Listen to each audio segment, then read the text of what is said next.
Olá a todos!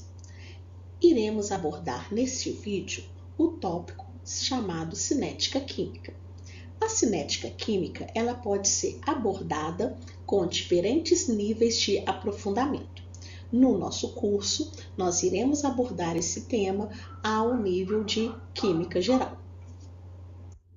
Iremos falar acerca de alguns conceitos gerais associados ao tema cinética química, discutir acerca de alguns fatores que influenciam na velocidade ou taxa das reações químicas e ainda como pode ser determinada a velocidade das reações químicas.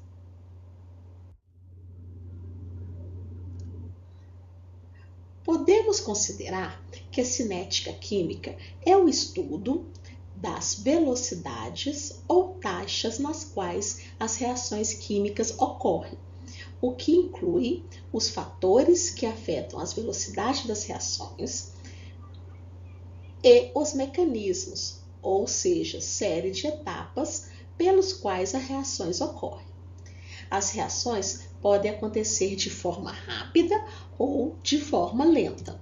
Por exemplo, temos reações rápidas, como reações de explosões, reações de precipitação, e reações lentas, que podem ser, por exemplo, a oxidação do ferro ou a formação de minerais.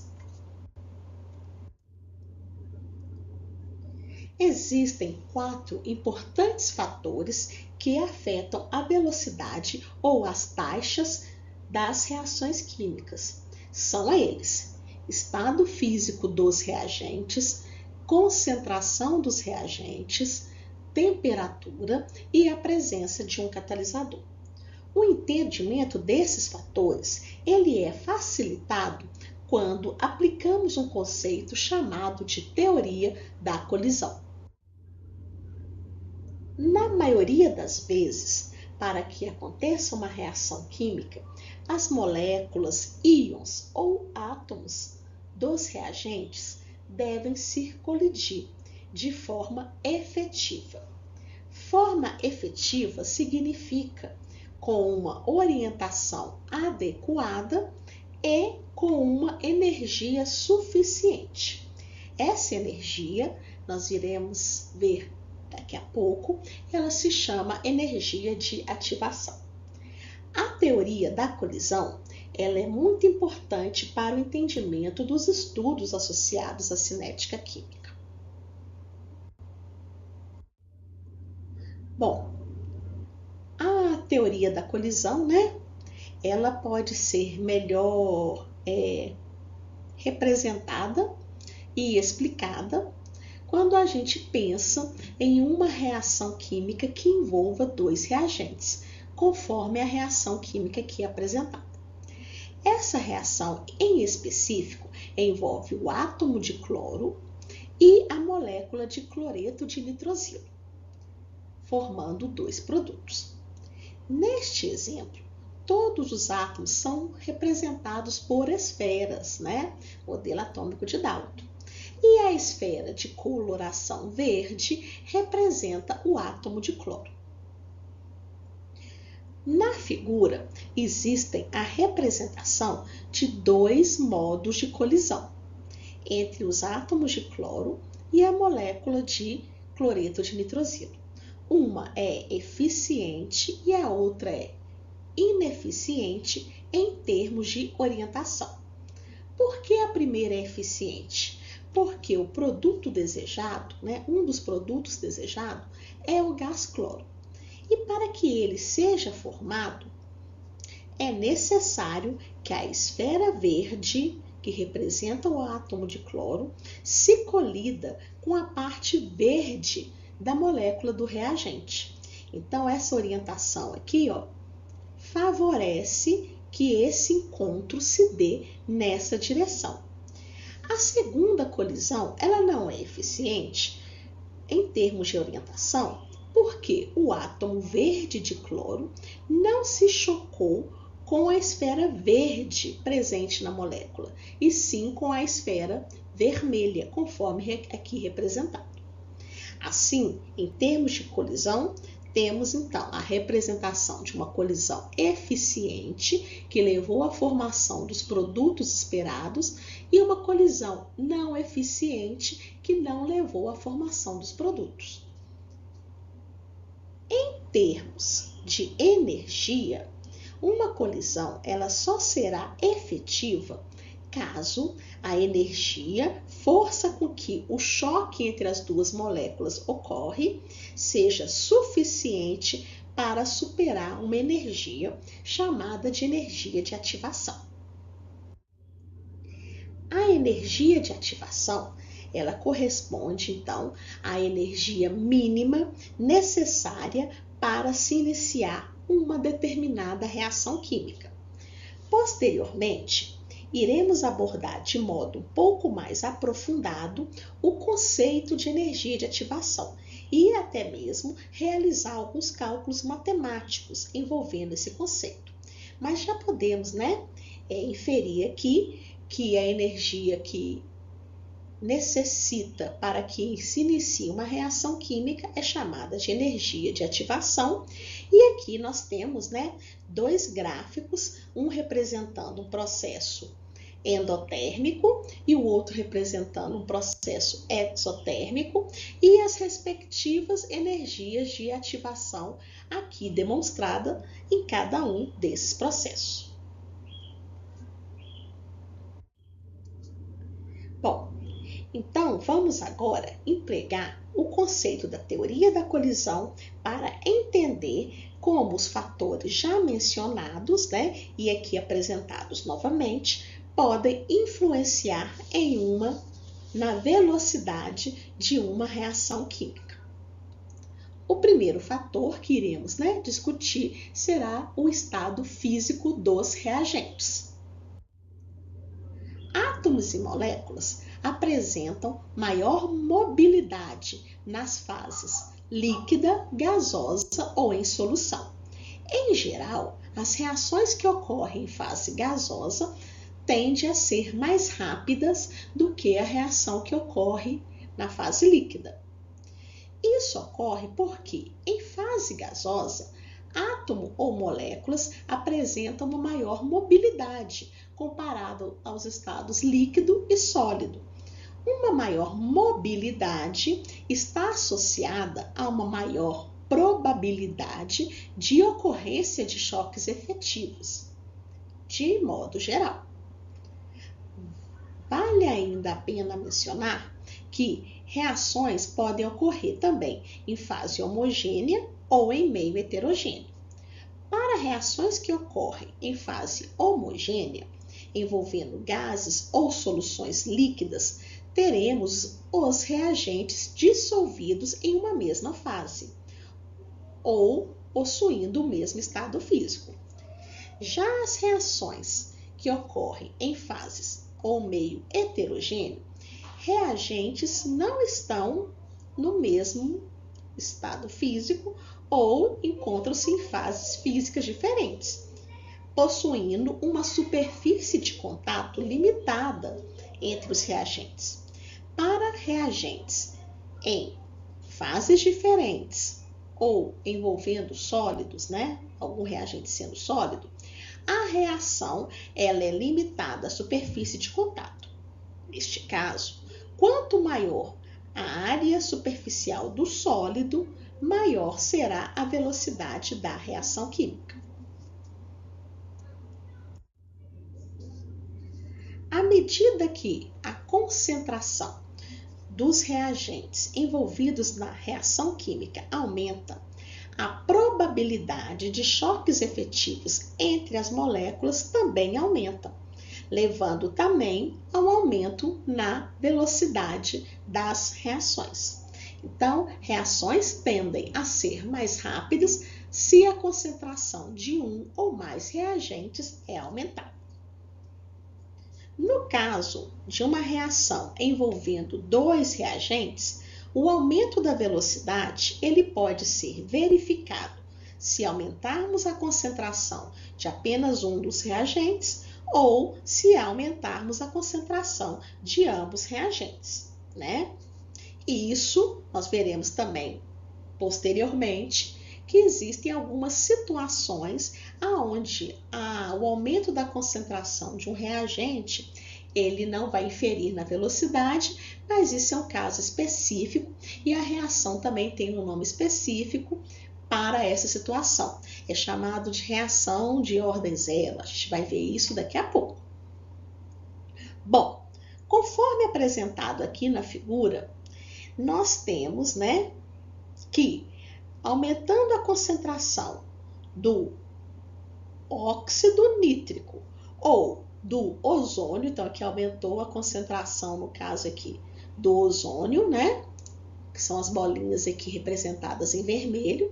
Então, você vai aumentar a probabilidade de choques, no caso, comparando aqui a figura 1 com a figura 3, ou se aumentarmos a concentração do óxido nítrico, aqui representado pelas bolinhas vermelhas e azuis, aqui aumentou a concentração, houve também um aumento na probabilidade de choque, tá?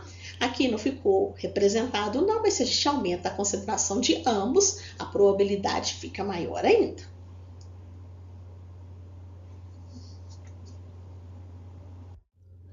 Um outro fator que influencia no aumento na velocidade ou taxa da reação química é o fator temperatura. A velocidade ou taxas das reações químicas aumentam com o aumento da temperatura.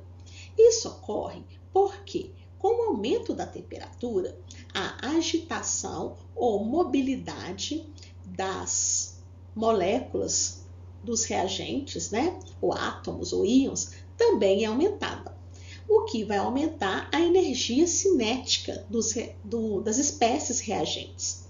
Deste modo, é verificado que há um aumento na quantidade de choques efetivos entre os reagentes e isso faz com que há uma energia suficiente para superar a energia de ativação, né, maior. E o que acontece? Se eu tenho, né, que aumenta a quantidade de choques efetivos entre as moléculas dos reagentes, que tende a aumentar a energia suficiente para superar a energia de ativação, que é específica para cada reação química, e, né, é aquela energia mínima necessária para que a reação química ocorra, eu vou ter uma maior fração de moléculas do reagente com energia superior à energia de ativação, se a temperatura é aumentada. Então, nós temos aqui um gráfico, né, onde nós temos aqui em azul uma temperatura mais baixa e aqui na parte inferior da curva a quantidade ou fração de moléculas que tem energia suficiente e maior do que energia de ativação. Quando a temperatura ela é aumentada, a fração de moléculas que tem energia superior à energia de ativação, ela aumenta. O último fator, né, são 4, que iremos discutir um pouco, é o efeito do catalisador. O catalisador, né, quando ele está inserido no meio da reação, ele vai aumentar a velocidade ou taxa da reação química. Né? Um conceito muito comum que a gente encontra nos livros sobre catalisadores é que são substâncias que aumentam a velocidade ou taxa de uma reação, mas não são consumidas durante tal reação. Esse termo não consumido deve ser visto com muita cautela, porque, de fato, durante o processo catalítico, o catalisador ele sofre transformações ao interagir com o reagente. Entretanto, ao final do processo, quando o produto é formado, o catalisador é regenerado. O que significa isso? Ele volta à sua forma original, de modo que, posteriormente, esse catalisador possa interagir com novas moléculas de reagentes. Por isso é dito que ele não é consumido, porque ele é transformado, mas ele é regenerado. O gráfico em linha azul, aqui representa, a linha azul, né, do gráfico aqui representado, ela descreve um exemplo de uma reação realizada na presença de catalisador. Observe que o caminho representado em azul é diferente do caminho de reação representado em vermelho, que seria o correspondente à reação não catalisada.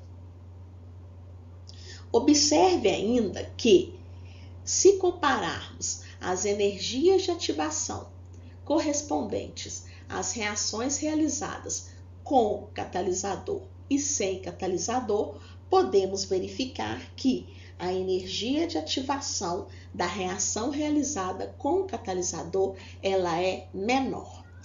Então, o catalisador, ele atua no meio de reação, tornando possível um novo caminho para que a reação ocorra. Esse novo caminho, né, ele tem um nome específico, que é o mecanismo de reação.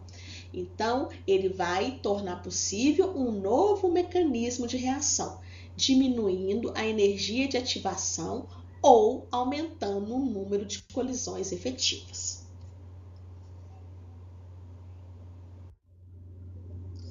Bom, agora que já vimos os principais fatores que podem atuar, né, na velocidade ou taxa de uma reação química, nós vamos ver agora como são calculadas ou avaliadas as velocidades ou taxa de uma reação química. Essa velocidade ou taxa, né, é definida como a variação na concentração de um reagente ou produto por unidade do tempo. Então, é a variação da concentração em função do tempo. Geralmente, as unidades que a gente encontra mais comum, né, são mol por litro por segundo ou mol por litro por minuto. Portanto, se eu tenho uma reação química e eu quero avaliar a velocidade ou a taxa, eu posso fazer isso de duas maneiras, seja via formação do produto ou seja via consumo do reagente. Deste modo, considerando uma reação hipotética, onde eu tenho A se transformando em B, podemos calcular a velocidade através da variação da quantidade de matéria de B em função do tempo, ou seja, a quantidade de produto formado, ou através da variação na quantidade de matéria de A em função do tempo, ou seja, a velocidade com a qual o reagente ele é consumido. Lembrando que para os cálculos feitos, tomando por base o consumo de reagente, um sinal de menos ele é atribuído à fórmula, visto que ao longo da reação a quantidade de reagente ela vai diminuir e a quantidade de produto ela vai aumentar.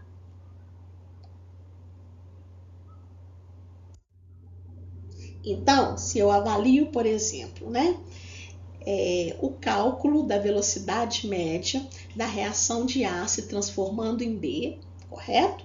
Nos primeiros 20 segundos de reação, ou seja, no intervalo de 20 segundos a partir do início da reação. Como que eu faço essa conta? Se eu estou fazendo, né, a velocidade média em relação ao A, que é o meu reagente, eu tenho o sinal de menos, e aí eu faço a variação, que é o delta na concentração de A. Então, eu pego aqui o valor da concentração de A no instante de 20 segundos, menos no instante inicial, e divido pelo tempo final menos inicial. Neste caso aqui, né, exemplificado, eu vou encontrar um valor de 2,3 vezes 10 a menos 2 mol por litro por segundo. Se eu quero agora avaliar em função da formação do meu produto B, eu vou pegar a variação de B e dividir pela variação do tempo. Então, essa parte aqui não vai mudar, né? Mas a parte de cima, sim. eu vou verificar aqui que no tempo de 20 segundos, que é meu tempo final, eu tenho 0,46 mol de B, tá? Menos 0 mol de B no início. Bom, aqui eu coloquei esse mol e mol, porque você pode fazer a variação em mol, pode fazer a variação na concentração. No caso aqui, a gente inferiu, né, que o recipiente é de 1 litro. Então, tá aqui mol por litro, tá? Para ficar mais coerente com a maioria dos exercícios, né, que estão disponíveis na bibliografia. É feito o cálculo com concentração. Bom, podemos observar, né, que os valores obtidos foram iguais, porque a quantidade de produto formada depende da quantidade de reagente consumido, né? A reação tem estequiometria 1:1 e o intervalo de tempo avaliado é o mesmo. E se eu quero agora verificar, né, dar continuidade ao cálculo da velocidade média da reação nos outros 20 segundos, ou seja, nos próximos 20 segundos. Então, eu avaliei de 0 a 20 segundos, agora eu vou avaliar de 20 a 40 segundos. Bom, já comprovei para vocês e mostrei no cálculo anterior que eu posso fazer esse cálculo da velocidade tomando por base A ou tomando por base o produto B. Neste caso aqui, eu vou fazer o cálculo só em relação a A. Então, eu vou pegar aqui a concentração de A em 40 segundos, como é que é 1 litro, 0,30 mol por litro, menos 0,54 mol por litro. O tempo final é 40 e o tempo inicial é 20. Feito a conta, eu vou achar este valor aqui, 1,2 vezes 10 a menos 2 mol por litro por segundo, para a velocidade média dessa reação neste intervalo de tempo.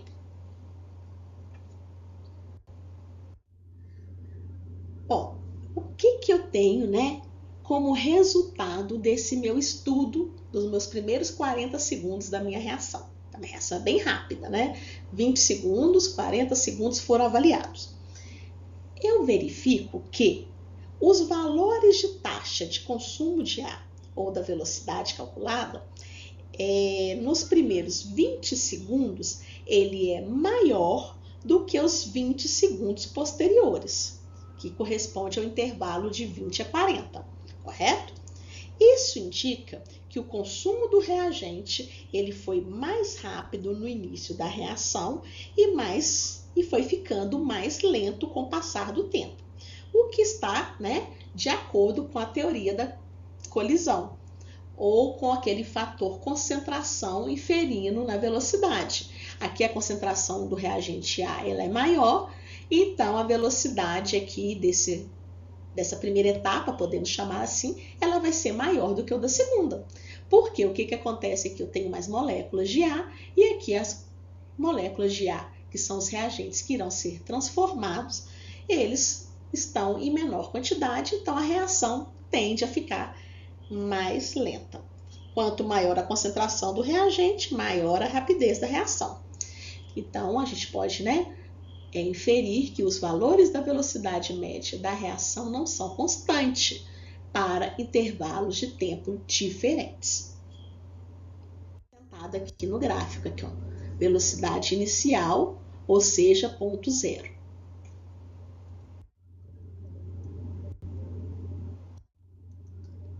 Para finalizar essa parte, temos também, né, que ao realizar esses cálculos de velocidade, entender e lembrar que a estequiometria da reação ela deve ser considerada nesse caso.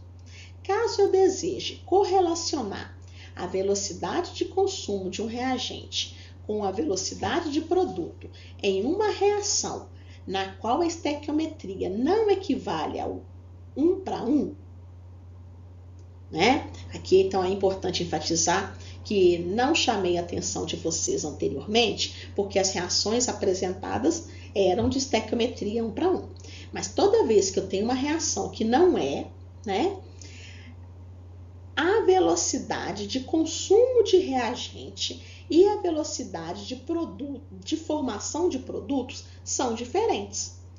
Mas a razão entre a velocidade do consumo do reagente dividido pelo seu coeficiente estequiométrico, ela vai ser igual à velocidade de consumo, de formação do produto dividido pelo seu coeficiente estequiométrico, conforme apresentada aqui na fórmula geral, né? Aqui no caso a gente pegou a variação da concentração do A em função da variação do tempo e multiplicou pelo inverso do coeficiente estequiométrico de A, como é reagente ao menos aqui na fórmula, a mesma coisa para B. E igualamos a velocidade ou taxa de formação dos produtos, C e D. Lembrando que velocidade, variação da concentração em função do tempo, multiplicado pelo inverso do coeficiente estequiométrico, que é a mesma coisa de dividir por ele, né? Então, nós temos aqui agora um exemplo mais real, que é a reação de formação da amônia, né?